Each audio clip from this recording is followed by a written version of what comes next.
Hello, welcome to News Now on TV360. I am Fidelia Aguncha. We begin with the rescue of 46 civilians from Boko Haram captivity. The Nigerian Army, in a joint operation with the Air Force, says it has rescued dozens of people from the insurgent enclave in Sambisa Forest, northeast Nigeria. A statement signed by Deputy Director of Public Relations, Theatre Command Operation Lafia Duli, Colonel Onyema Nwachukwu, said the rescued persons comprised of 19 women and 27 children. They were rescued as part of Army Operation Deep Punch 2, aimed at clearing Boko Haram terrorist camps in Sambisa. Nwachukwu also revealed that several terrorists were killed during the operation. Meanwhile, barely 24 hours after the body of a policeman was found in Benue, another set of security officials have been killed in the Middle Belt state. The Nigeria Security and Civil Defense Corps has announced the death of 2 officers who died in a gun duel with suspected herders. The tragic incident has been confirmed by the Corps' spokesperson in Benue, Adakole Peter. Peter, who identified the deceased as Adams Godwin and Abba Patrick, said the unfortunate incident happened around 5 p.m. on Sunday in the Guma local government area of the state. The Office of the National Security Advisor on Tuesday rolled out a new policy framework and national security action plan for preventing and countering violence extremism. The National Security Framework, which was designed to address the numerous crises motivated by both religious and tribal extremists, is expected to put a permanent end to insurgency and various other crises in the country. In August 2017, President Muhammadu Buhari issued a directive for the implementation of the policy framework and national action plan to deal with recurrent security challenges in the country. The policy framework is to address issues like Boko Haram insurgency, farmers and herders clashes, militancy in the Niger Delta, and the IPOB agitation in the southeast. This is the outcome of 6 months of research, consultation, and capacity building by the Office of the National Security. The policy framework is presented to Nigerians at this gathering. I am very pleased to highlight that the policy framework which we present to you today has gone through wide consultation. The National Working Group included government, ministry, department, agencies, faith-based organizations, community-based organizations, including women and youth who contributed in shaping the ideas and plans. We have also committed to entrenching strategic communication as an element of national power, which we integrate in all aspects of our work. The policy framework will depend heavily on education, enlightenment, and the use of the media for information dissemination to Nigerians. This, the Minister for Information and Culture, Lai Mohammed, believes will go a long way in dismembering the remains of Boko Haram left. It is upon this realization that the Federal Ministry of Information and Culture has resolved to work closely with all the core constituencies as defined in the policy framework. We are committed to developing narratives and communication strategies that will completely dismantle and neutralize Boko Haram ideology and messages and other extremist ideologies. National Security Advisor Major General Mohammed Manguno, retired, said the law enforcement agencies are being strengthened to address different security challenges in the polity ahead of the 2019 election. Growing up in Nigeria, we knew only the harmony that existed between the different tribes and religions. Climate change, ethno-religious conflicts, herder-farmer conflicts, and bad politics combine to present imminent security challenges for all Nigerians. We are taking steps to strengthen our law enforcement and security agencies in dealing with these threats to national security. The Office of the National Security Advisor says it will continue to collaborate with civil society groups, the media, faith-based organizations, community leaders, and political leaders to achieve lasting peace in the country.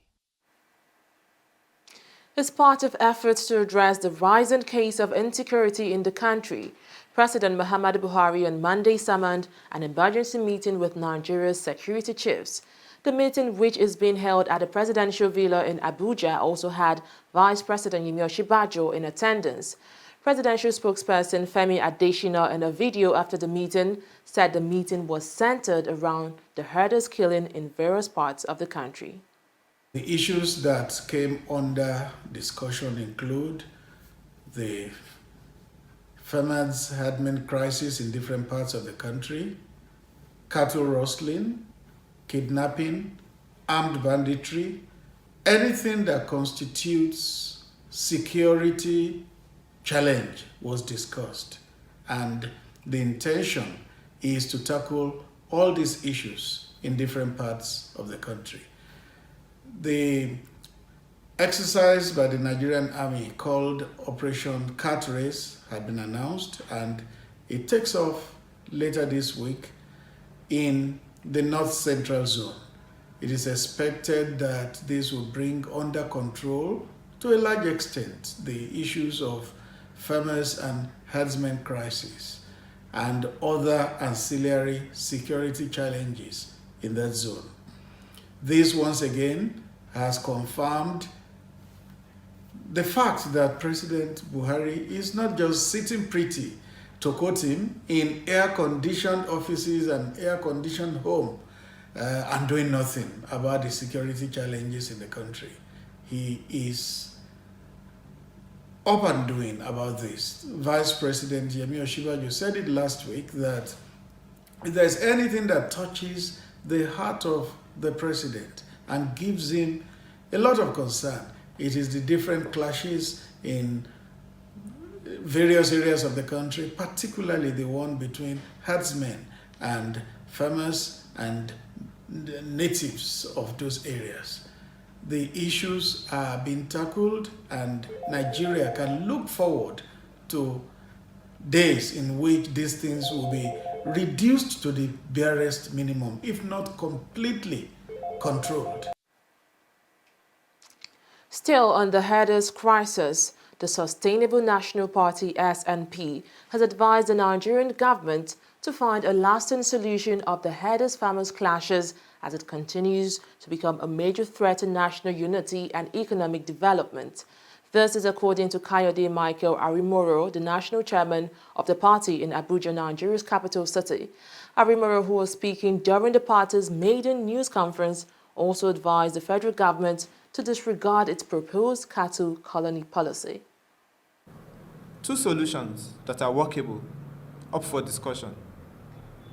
If these grazing routes were there before, during the days of our forefathers, and they coexisted, why should we take them away? Okay, if we say we don't want and we want to take them away, and we should have cattle colonies out of it, because it's so ambiguous, you can't really get into the details of it. And that's one of the problems we have in the country right now. We just mention words without really understanding the specifics and the implications of it. Another solution that may come to your mind is ranching. Ranching for me, if I were from the north, I would buy into ranching. And what I would do is, we call in a group of people that can invest into cattle farming. And we produce our beef, because ranching has its pros and cons also. It will generate funds to the north. A lot of people in other parts of the country, by the way, whose basic salary now is at 18,000 and are buying beef at the moment at 1,100 or 1,200, will find it difficult to buy beef at 2,000. Nigerian state governors say they are in approval of the creation of state policing system. Chairman Nigeria Governors Forum Governor Abdulaziz Yari on Monday said creation of state police would help in addressing the spate of insecurity in the country. The governor added that internal security was supposed to be handled and managed by the police. His statement comes 3 days after Vice President Yemi Osinbajo at a just concluded National Security Summit called for the creation of state police. In a move fast becoming the order of the day, the Nigerian government has again evacuated 136 citizens from Libya. The migrants arrived the country on Tuesday after failed attempts to cross over to Europe from the North African country. The new returnees are part of the over 5,000 targeted for evacuation by the government in 2018. Eric Ebodagbe, a chief administration officer of NEMA who received the returnees, called on state government to expedite action in transporting their indigenous home from the reception center for proper rehabilitation and integration into their various communities. As part of the reintegration of Nigerian migrants who just returned from Libya, the International Organization for Migration on Monday began a 4-day training session for migrants in Lagos, tagged Business Skills and Cooperatives for Migrant Returnees. The training aims at giving the returnees a chance to rebuild their lives by providing them with various entrepreneurial skills and ideas. Gathered here in this hall are some of the over 6,000 Nigerians evacuated from Libya by the International Organization for Migration between last year and 2018.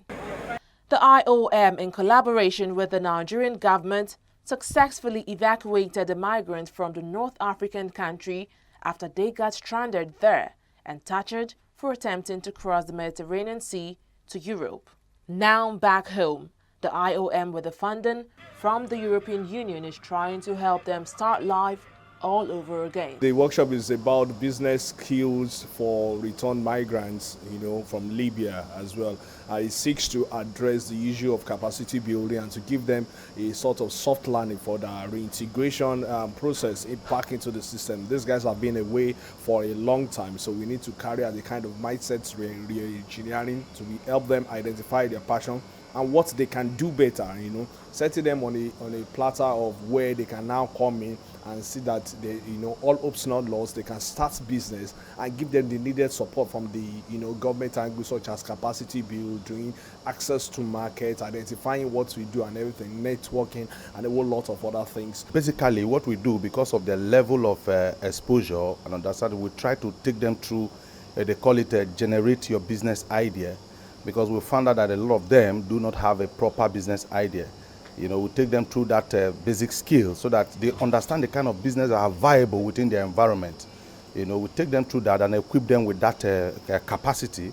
Then we also take them through a kind of business plan development so that they plan the kind of business also they need to start up with. The returnees are grateful for the efforts of the IOM. They say they are happy for the chance to rebuild their lives back all over again.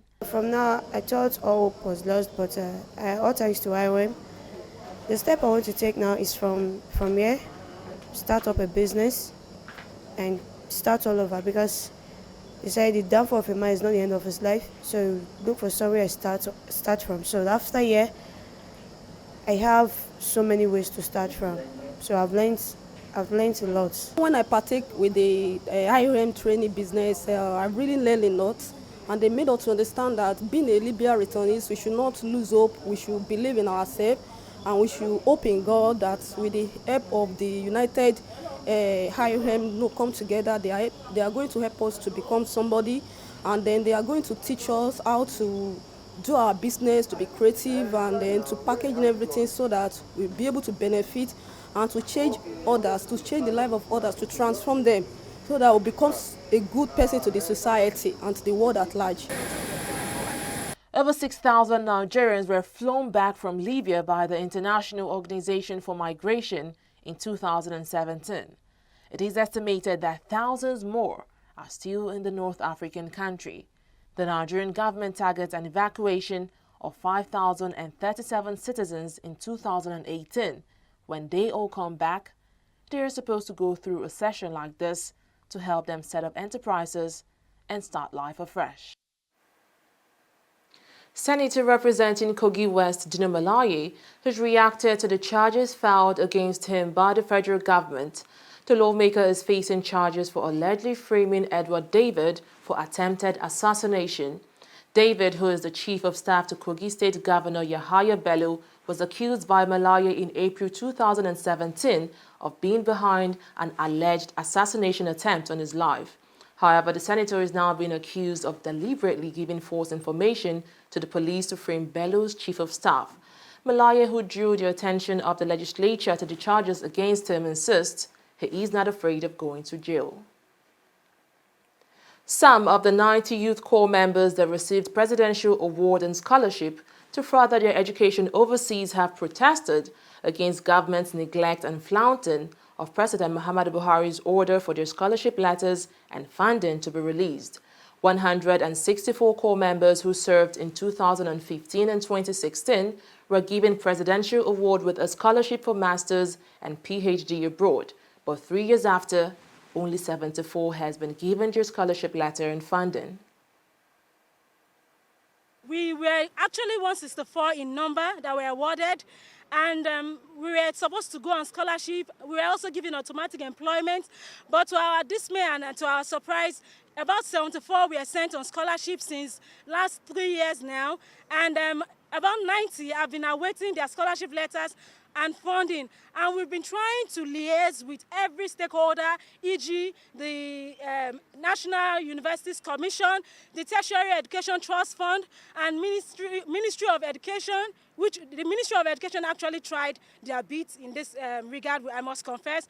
And also, we also tried to liaise with the Federal Scholarship Board, but all to no avail. All our dialogue seems to have reached a deadlock. And so on this platform, we are trying to bring and hear our opinions and hear our views that this injustice has to be remedied by the Nigerian government. This has nothing to do with the transition of government from PDP to APC.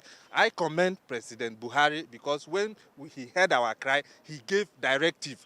What is paining us, that is making us stage this protest, is because the president's directive is being flouted. And if a country cannot respect the order of the president, who else? We are doomed. So that is why we don't know what else to do. That's why we are coming out to ask the media to help us reach the president and well-meaning Nigerians who can allow us, because this is a pure injustice.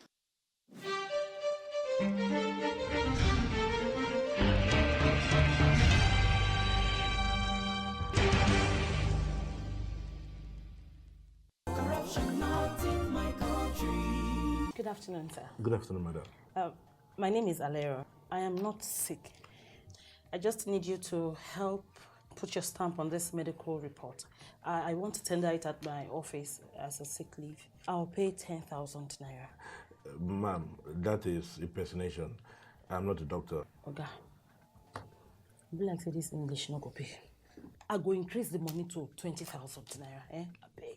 You know, if I give you that 20,000, as you wide, so, you know, if it still help your condition more. So, you don't say you spread well. As I spread like virus, I'll be. You talk about. Come out! If person come your hospital, talk to make you give a fake medical report, make you go take collect sick leave. Talk and say, no, not corruption, not in my country. Corruption not in my country. Stop corruption now.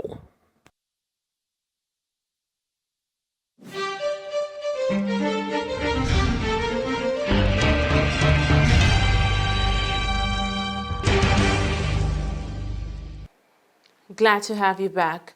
Nigeria's central bank says it has injected $210 million into the interbank foreign exchange market as part of efforts to improve liquidity and alleviate the dollar shortages of the past few years.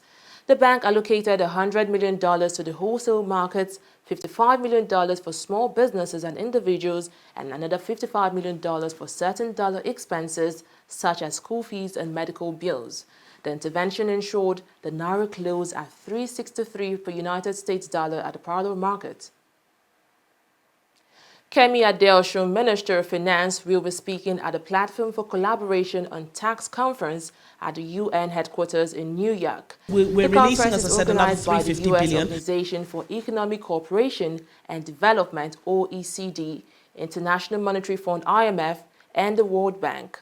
The conference taking place on Thursday is themed Taxation and the Sustainable Development Goals. The finance minister would also be on a panel to discuss revenue leakages and illicit financial flows. The Nigerian stock market further depreciated at the end of Tuesday's trading. The market, which has suffered continuous loss, saw a negative of 2.41%, leaving the composite all-share index closing at 41,708.15 against 42,737.89 basis points of previous traded session.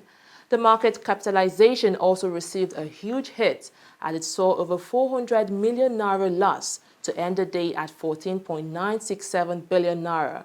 The gainers chart had Lafarge Africa, Zenith Bank, Beggar Paint PLC, Access Bank topping. Meanwhile, the decliners table saw big names in the consumer goods sector having a bad day.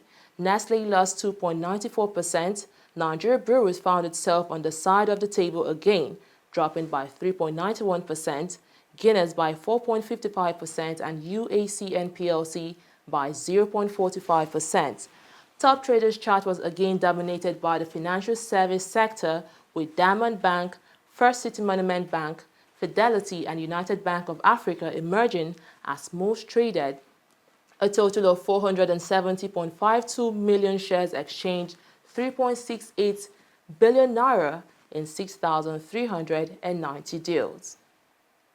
On to the international scene now. South African President Jacob Zuma on Tuesday agreed in principle to resign within a time frame of 3 to 6 months. This is according to the country's ruling party ANC. The party's Secretary General made this known while briefing media in Johannesburg about its National Executive Committee meeting last night. She said NEC resolved to recall Zuma and will brief Parliament caucus on Wednesday. Zuma has been living on borrowed time since Ramaphosa, a union leader and lawyer once tipped as Mandela's pick to take over the reins, was elected as head of the 106-year-old ANC in December. Egyptian security forces killed 10 militants in an exchange of fire and arrested 400 suspects, including foreigners, in the continuing crackdown in Sinai. Based on army statements, around 38 militants have been killed since the latest offensive to crush insurgents blamed for a string of attacks began. Egypt launched a major security operation on Friday involving the army and police against terrorist and criminal elements and organizations across the country. On to sports now. 8-time African champions, the Super Falcons, arrived in Abidjan on Monday ahead of the 2018 Waffle Cup of Nations, which begins on Wednesday. The team's new coach, Thomas Dunaby, led the Nigerian delegation consisting of 21 players to the Ivorian capital for the maiden championship scheduled to end on February 24th. The Falcons opened their Waffle campaign against Benin at 4 p.m. on Thursday. They face Senegal on Saturday and will engage Togo on Monday. Super Eagles assistant coach Salisu Yusuf was on Monday named the national under-23 team's substantive coach. The position had been vacant after Tunisia 94 Africa Cup of Nations winner Samson Siasia guided Nigeria to a third-place finish at the Rio 2016 Olympic Games in Brazil. Eyimba manager Paul Aigbogun landed the Flying Eagles head coach job, while Manu Garba was again named as under-17 manager. African champion Aruna Quadri will be leading a former Nigerian squad to the International Table Tennis Federation Africa Top 16 Cup, holding in Nairobi, Kenya in March. The Nigeria Table Tennis Federation, in a statement on Monday, said the ITTF had confirmed the country's participation in the competition. 7-time Olympian Segun Toriola will be campaigning in the men's singles alongside Quadri, while Funke Oshonaike and Edem Ofyong will fly Nigeria's flag in the women's single. Well, that's it on News Now. Many thanks for watching. I am Fidelia Aguncha.